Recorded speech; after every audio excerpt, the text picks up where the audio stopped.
Windup, Book 3 of the Chivalrous Welshman, of the Timekeeper Chronicles, written by Brooke Shaffer, narrated by Brooke Shaffer.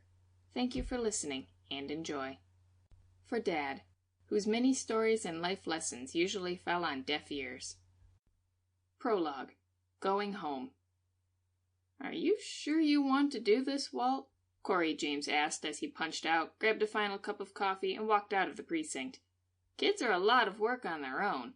Bringing one in who's 8 years old and already has or had a family, that's a whole new ballgame. Like, that goes beyond left field. You're out of the park." "If I wasn't sure, I wouldn't be here," Walter told him. "It's just something I have to do." "So is this for the kid or for you?" Walter opened the car door and paused. "For both of us." Corey sighed. "Well, I'm your partner and your friend, and you know I'll stand by you, but you do know that I will tell you the honest truth if I don't think it's good for him. The welfare of the kid is what I'm concerned about." "I know, and I would be hurt if you did anything less than tell me the truth. But whether it's you and your wife having your first, or me taking him in, kids aren't like new cars or new houses. You're never ready for them. You have them or you don't. There is no middle ground." The younger officer still looked unsure, but he nodded. "Well, I know I'm not going to talk you out of it, and I won't try. But if you need anything, just give me a holler.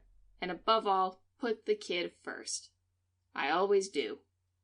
With that, Walter started the car and left the precinct. He was scared spitless, actually. He'd had to fight to the death just to be able to foster Tommen, as if he were committing some great crime by not being married and living in a cute little neighborhood with a picket fence and a dog. Literally, that was what he'd had to compete against.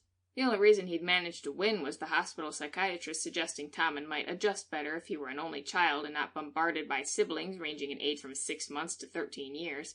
Once he'd calmed down and his psychosis subsided, meaning once he accepted some disjointed reality where he hadn't walked through a time portal and jumped 150 years into the future, then he could be reevaluated and sent to a better family.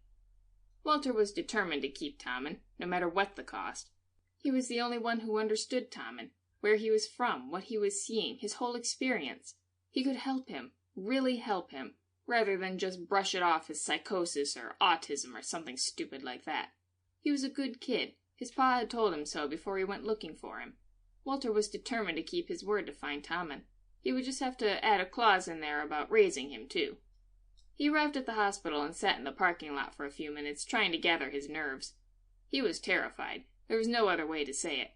He'd been nervous before, when Victoria was born, but back then he hardly cared for more than a few hours or days before he was back to drinking to cope with it, telling himself he was...